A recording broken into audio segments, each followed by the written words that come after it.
Canal 42. La vida hecha imagen.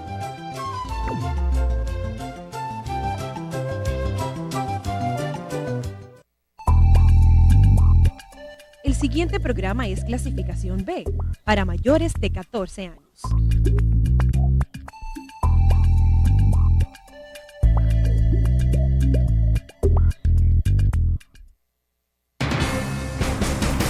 Los conceptos emitidos en el siguiente programa son de la exclusiva responsabilidad de su productor.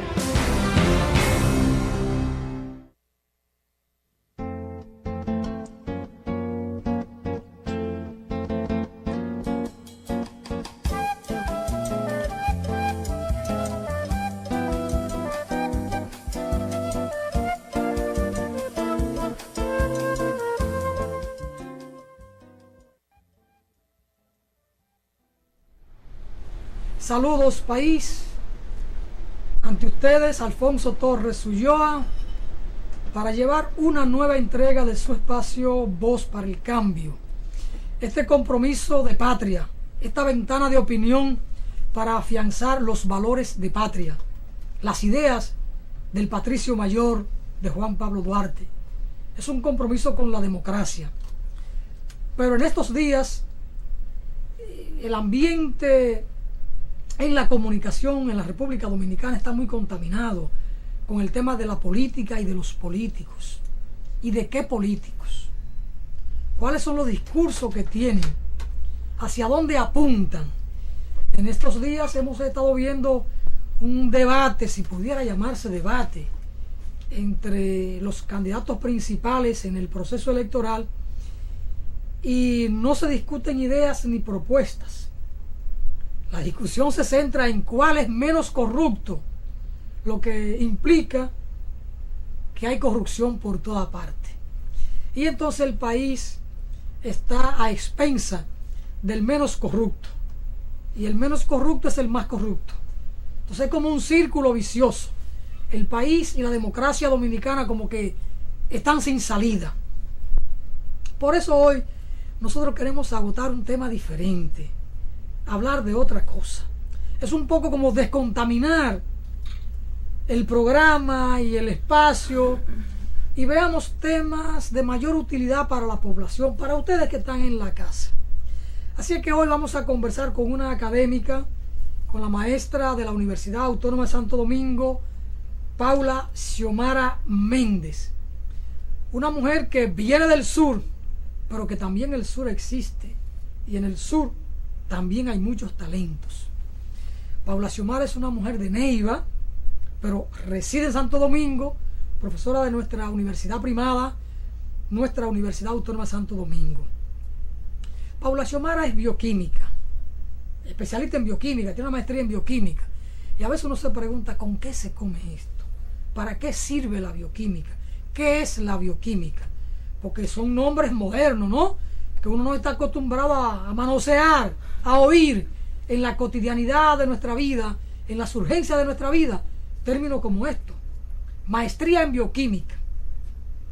Entonces esto un poco remite a cosas muy especializadas, pero no tan especializadas porque tienen que ver con elementos, con problemas, con asuntos muy cotidianos, digamos que con asuntos de salud, digamos también que con asuntos que tienen que ver con nuestra alimentación y sobre todo apuntar ideas hacia una alimentación sana. Pero bien, yo de estas cosas no sé. Es una frescura mía ponerme a estar inventando, a invitar a una mujer muy especializada en un tema tan diferente, tan no usual. Pero bien, para eso estamos aquí, para conversar con la maestra Paula Xiomara Méndez. Profesora, saludos, nos alegra que esté con nosotros. A ver si usted nos ayuda a entender esta cosa de la bioquímica. ¿Qué es la bioquímica? ¿Cuál es su utilidad? Y en su mundo de la universidad, con esta materia, ¿qué se puede hacer? Buenos días, gracias por invitarme, muy agradecida. La bioquímica es una ciencia importante, muy interesante.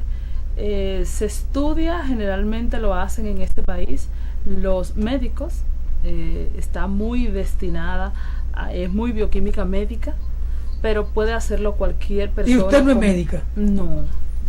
De inicio yo soy licenciada en biología y química y es casi como diríamos un atrevimiento mío estar en esta área, pero bueno, me he especializado en ella y ya estoy con toda la libertad con la que debe ser. Pues bioquímica es, como decía, muy importante, muy interesante, y es un área que permite permear tanto que debería conversarse más sobre ella. Pienso que hay muchas cosas que deberíamos saber, sobre todo las madres en las casas, sobre todo las personas normales de la comunidad, que necesitamos saber qué comer, en qué momento. Es importante. En el caso de la República Dominicana, que uno conoce de enfermedades que son muy catastróficas, y no me refiero únicamente al cáncer, por ejemplo está el tema de la diabetes. Los diabéticos, como pasan crujía en este país, y a veces uno tiene algún conocido, un familiar, un vecino, un amigo, que le apuntan un órgano, a veces un dedo, a veces un pie, una pierna, y esto crea una situación psicológica tremenda en una familia. Claro. Por ejemplo, yo tengo una familia de Dajabón, viven aquí en Santo Domingo, hay 3 hermanas que son hijas de la señora, viven en Italia y acaban de llegar al país, y a su madre, a doña Dulce, le acaban de amputar una pierna, y entonces esto ha creado una situación psicológica en la familia que es un revuelo, es una situación nueva, produce un impacto. Y entonces ahora, ¿cómo acostumbrarse a una situación como esta?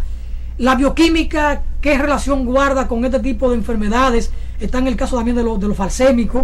¿Qué relación guarda la bioquímica con estos asuntos médicos así? Pues la bioquímica en ese asunto lo es todo. O sea, esa patología, la diabetes, se estudia dentro de bioquímica.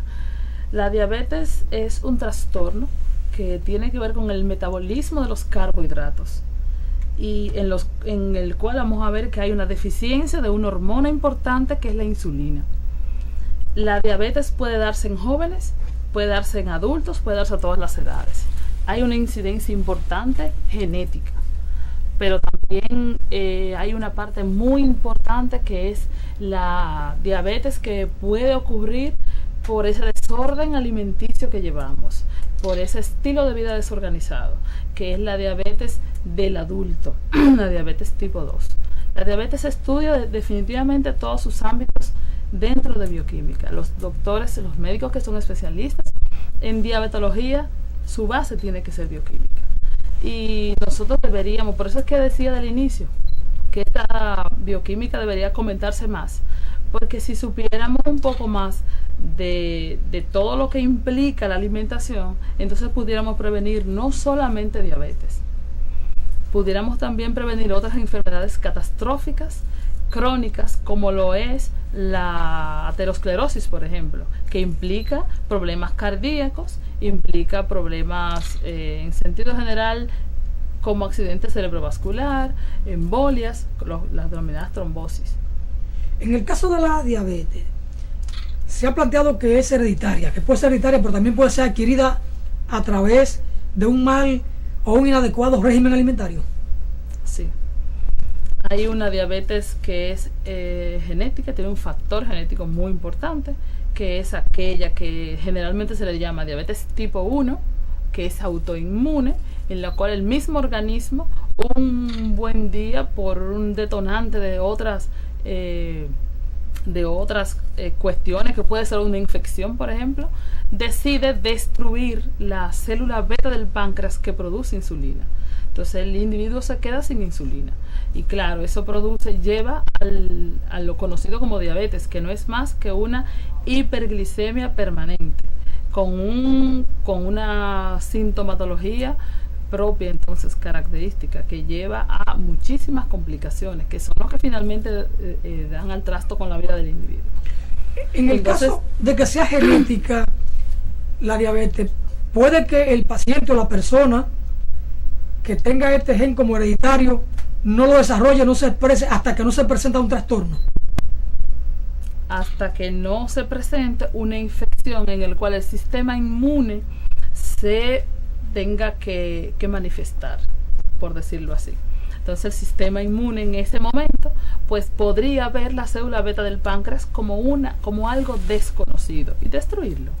que es lo que normalmente ocurre. ¿Sería entonces recomendable que en una familia donde haya un diabético, que el resto de la familia se haga los análisis, tenga los cuidados, procure la atención especializada para un poco para estar sobre aviso? Y no solamente las personas, en las familias que hay diabéticos, aún en las familias que no hay diabéticos, pues se debería tener cuidados, se debería informar y deberíamos tener una alimentación adecuada, un estilo de vida saludable que implique hacer ejercicios, que implique manejar el estrés, que es importantísimo, para prevenir diabetes y otras enfermedades. Porque aunque la diabetes tipo 1 tiene esa incidencia genética importante, ese factor genético, eso no es lo más importante. Hay otros factores como la alimentación, como el estilo de vida, que también influyen mucho. Y que eso vamos a ver que a veces es un factor hasta más importante, porque aún sin tener la incidencia genética, puedes desarrollar diabetes por tu estilo de vida. El tipo de diabetes que se llama diabetes del adulto, diabetes tipo 2. Y para evitar el tipo 2, en cuanto al régimen alimentario, ¿qué cuidado habría que tener? ¿Procurar no consumir mucho carbohidrato o qué? Bueno, hay varias cosas que deberían ser. La dieta se estima que debe ser balanceada. Y una dieta balanceada debe tener de un 55 a un 65% de carbohidratos. Pero los carbohidratos son indispensables. Hay personas que dicen, no voy a ingerir carbohidratos, y dejan de hacerlo. Y mucha gente ha muerto por eso. Porque los carbohidratos son indispensables para órganos tan importantes como el corazón, como el cerebro. Sí, sobre todo el cerebro. Entonces, necesitamos ese combustible para el organismo. Pero la dieta, aunque balanceada, si estamos cuidándonos, debemos reducir esas cantidades. Por lo tanto, la dieta no debe ser en este sentido. La dieta debería ser reducida en carbohidratos. Entonces, para eso digo que deberíamos informarnos mejor cuáles serían los carbohidratos que teníamos que ingerir o cómo combinarlos. No es correcto entonces que usted decida cenar cuando ya va a dormir y no va a consumir energías con plátano y espagueti, porque son 2 carbohidratos. No es correcto tampoco que usted decida ingerir arroz y habichuela en cantidades exorbitantes cuando usted no va a hacer una actividad que consuma toda esa energía que está ingiriendo. Luego entonces el organismo utiliza esos excedentes de energía y va a convertirlos en grasas que se van a almacenar. Todo esto va a aumentar los lípidos circundantes y entonces vamos a tener depósitos de estos lípidos en arterias y produciríamos entonces, tendríamos entonces riesgo aterosclerótico de sufrir un infarto, una trombosis. O sea, por eso la diabetes entonces lleva a complicaciones. ¿Cómo pedirle a este pueblo que tenga estos cuidados? Por un lado, la falta de información, de cultura, de orientación, de educación formal, con la prisa con que hoy se vive y sobre todo con las dificultades económicas a un trabajador que gana 5, 6, 7, 8 mil pesos. ¿Cómo pedirle que lleve una dieta balanceada? Es un poco medio complicado, es un desafío muy fuerte. Sí, de verdad. Pero además, maestra, con el tema de la característica nuestra como un país tropical y con la cultura culinaria nuestra de espagueti, de yuca, de batata, de ñame, de plátano, de arroz, de habichuela, todo esto es carbohidrato, que aunque en el país se produce mucha fruta, no tenemos los hábitos de alimentarnos con fruta. Uno come fruta porque, ¿verdad?, uno nació con ella, pero no como parte del régimen alimentario, en términos generales, en términos de pueblo. Además, aquí ya hay una producción bastante significativa de vegetales, una variedad inmensa de vegetales, pero tampoco hay la costumbre de ver los vegetales como un plato principal. Es parte de la ensalada para el arroz y la habichuela. Y le ponemos un poquito. Pero ¿a quién se le ocurre en nuestra cultura alimentaria sentarse a almorzar con un buen plato de ensalada, de verdura? No. Eso es el complemento como para hacer más presentable, más agradable a la vista el banquete, el almuerzo, ¿no? Entonces, ahí hay desafíos muy serios. Bueno, pues nuestro desafío en la universidad es ese. Estamos intentando hacer conscientes a nuestros estudiantes e insistimos en cosas sencillas como por ejemplo, usted va a desayunar y cruza al frente de la universidad y quiere comprar algo para desayunar, pero bueno, al lado está alguien que vende frutas, como usted decía. Pero el yaniqueque, que es un desafío. Pero ellos van al yaniqueque. Y esos jugos cargados de azúcar. El jugo lleno de azúcar y quién sabe cuántas otras moléculas que no debe y cuántos parásitos. Y se toman también su, qué sé yo, su dulcito. Entonces, al lado están las frutas. Entonces, nosotros estamos intentando ver cómo mediante la formación adecuada en bioquímica, conocer los nutrientes que tienen los alimentos, por lo menos nuestros estudiantes logran hacer una combinación adecuada de ellos para que pueda ser un poco más, o sea, la dieta normal que poseen pueda adecuarse a lo que son los requerimientos de cada uno. Porque la verdad es que los nutrientes son todos importantes. Los carbohidratos en exceso no son buenos, pero ningún nutriente en exceso es bueno. En el caso de la bioquímica como tal, su mayor uso es a nivel de laboratorio, es a nivel pedagógico, a nivel docente, o tiene un uso más práctico en términos de orientación ciudadana. ¿O se puede combinar todo? Podría combinarse todo, y de hecho la idea es que así es como debería ser. Pero ahora nosotros el mayor enfoque que hay es en medicina, en área de ciencia de la salud, sobre todo, no solo medicina. También en farmacia es importantísimo para los docentes, incluso a los profesores en su formación. Se les incluye una asignatura, aunque no a todos, sino solamente a los que estudian la licenciatura en biología y química. Pero se está viendo, incluso con las remodelaciones que se están haciendo ahora en la nueva facultad, hay algunas conversaciones para ver si incluso se puede incluir a todos los docentes en sentido general, para ver si todos ellos también contribuyen desde las escuelas con cambiar un poquito el hábito alimenticio. En este caso, maestra, el tema de la universidad y los vínculos con la sociedad, porque en un pueblo como el nuestro hace falta mucha orientación. No es solo el compromiso de la universidad de formar a los profesionales, también debe haber una responsabilidad social de la universidad, digamos que con la ciudadanía, que con el pueblo, que con la sociedad. Y cuando hablo de la universidad, no solo me refiero a la Universidad Autónoma de Santo Domingo, como la Universidad del Estado, sino a la universidad per se, la universidad como académica, como institución, que debe tener vínculos con la sociedad. En el caso de la Universidad del Estado, porque las demás son en lo fundamental negocios, son empresas, gente que invierte en el negocio de la educación. Pero la Universidad del Estado debe tener unos vínculos con la sociedad.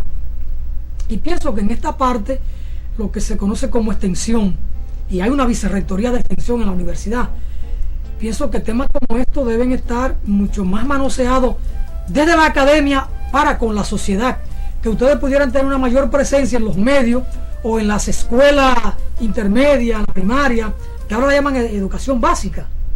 Ahí cómo andan los vínculos de la universidad con la sociedad en estos tiempos. No, pero para nada. No se nota un vínculo como debería ser, como usted lo plantea. Porque eso implica que deben acercarse, que debe haber programas, que deben haber tanto de las escuelas como de los liceos, como de la universidad, deberían haber programas y personas que se encarguen de que esto sea posible. Y aunque debería ser, y es lo ideal, y en cada escuela deberíamos tener un vínculo, un lazo, y fíjese que podría ser fácilmente porque son muchos los que estudian educación en la universidad. Entonces, como parte hasta de prácticas, eso podría ser. Pero bueno, mientras tanto deberíamos primero lograr que se incluya la asignatura a estas áreas. Bueno, ese es un desafío. E incluso yo voy más lejos, porque hoy no es solo la educación como foco de orientación, sino que están los medios de comunicación, los medios de información, televisión, radio, periódico, que dedican más tiempo a los muchachos, a los jóvenes y a la ciudadanía que la propia escuela formal.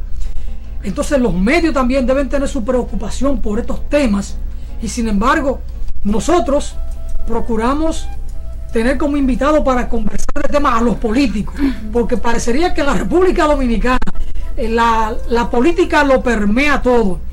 Y aquí decía Roberto Sánchez, un ambientalista de la Universidad Autónoma, y me decía, óigalo bien, la política lo permea todo. Es como que la política lo mea todo, es decir, como que todo lo fuñe, como que todo lo daña. Y entonces nosotros que somos parte de esta sociedad también estamos de alguna manera maleados o impactados o infestados por el tema de la política, porque aquí la mayor parte de nuestros invitados son políticos para venir con la cháchara política de todos los días. Y sin embargo, mire de cuántas cosas tan interesantes podemos conversar con una académica. A propósito, y volviendo a la bioquímica y al tema de salud, hay otra enfermedad, si pudiera llamarse enfermedad, no sé, que es la falsemia o falsémico, la leucemia como tal. La bioquímica, ¿qué visión tiene de esta problemática de salud o de esta afectación de salud? Yo no sé si es una enfermedad o cómo puede llamarse, pero lo cierto es que los que la padecen tienen muy serias dificultades, y en la familia que hay una persona que es falsémica es una situación muy difícil de manejar aquello, no solo por lo económico, sino por las implicaciones propias de esta enfermedad. Bueno, la falsemia o anemia falciforme también es una patología que se estudia dentro de bioquímica. También la estudian los hematólogos, pero de inicio primero bioquímica, porque el trastorno es en los glóbulos rojos, que son de una estructura diferente a como deberían ser los glóbulos rojos normales. Entonces lo que sucede es que ellos son destruidos mucho antes de tiempo. Ellos deberían destruirse en un lapso de aproximadamente 120 días, pero cuando están deformes, como en la falsemia, se destruyen mucho antes. Esto implica entonces que hay una destrucción masiva de glóbulos rojos. Hay entonces una formación exagerada de una molécula llamada bilirrubina que se debe eliminar, para lo cual el hígado no está todavía preparado porque es un exceso y origina muchos trastornos. Entonces hay hiperbilirrubinemia.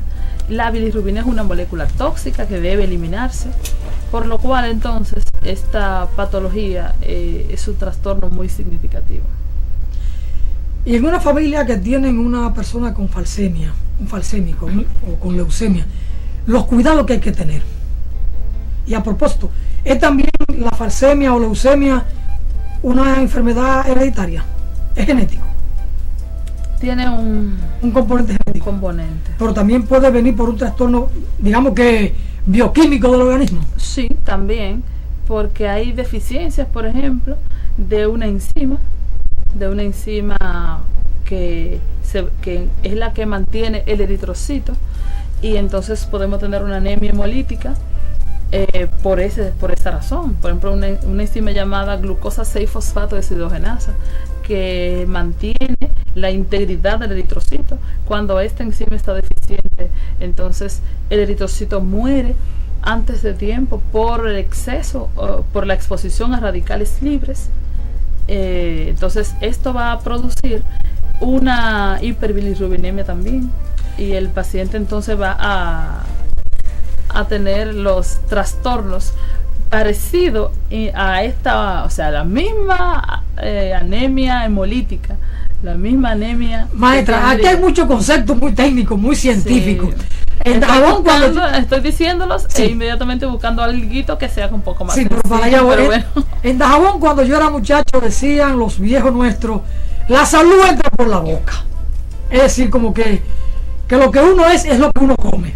Eso sí. Entonces, podríamos decir con seguridad que eso es así. Que eso es desde así. Bioquímica. Claro. Desde la bioquímica, el tema de la alimentación y la salud. Tiene todo que ver.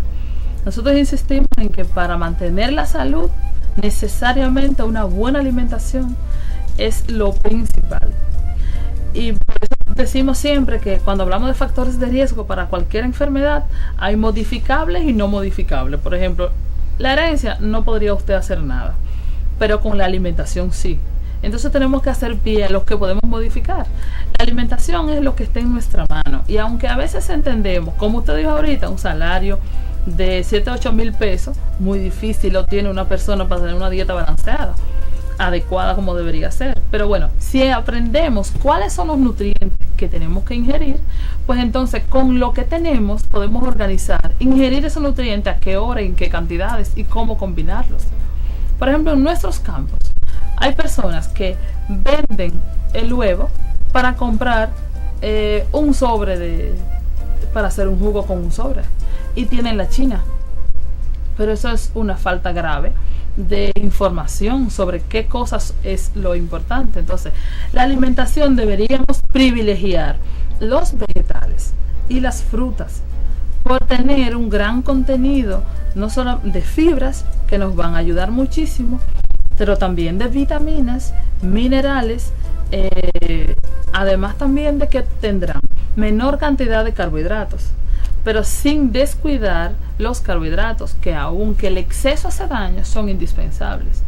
También deberíamos ingerir en cantidades adecuadas proteínas, ya que son alimentos constructores y son interesantísimos, vitales, sobre todo en niños.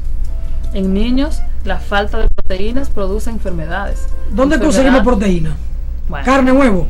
Carne, huevos, leche, sobre todo, pescados, mariscos, son ricos en proteínas. Pero también algunos vegetales como legumbres, las legumbres también son ricas en proteínas. O sea que tenemos varias fuentes de proteína muy interesantes. Arroz y habichuela también poseen muchos aminoácidos, aunque también tienen grandes cantidades de carbohidratos, también tienen concentraciones importantes de aminoácidos indispensables. Bueno, eso es interesante. Los carbohidratos, digamos que son el combustible que el cuerpo necesita para quemar energía. Los carbohidratos son la energía inmediata, o sea, es la energía que el organismo utiliza con preferencia antes que cualquiera. El carbohidrato deberíamos ingerirlo porque el organismo lo utiliza de primera mano y solo utiliza otro cuando está obligado y en situaciones en las que el organismo no se siente cómodo. Por eso es que debemos ingerir carbohidratos, porque es como el combustible para nuestro organismo.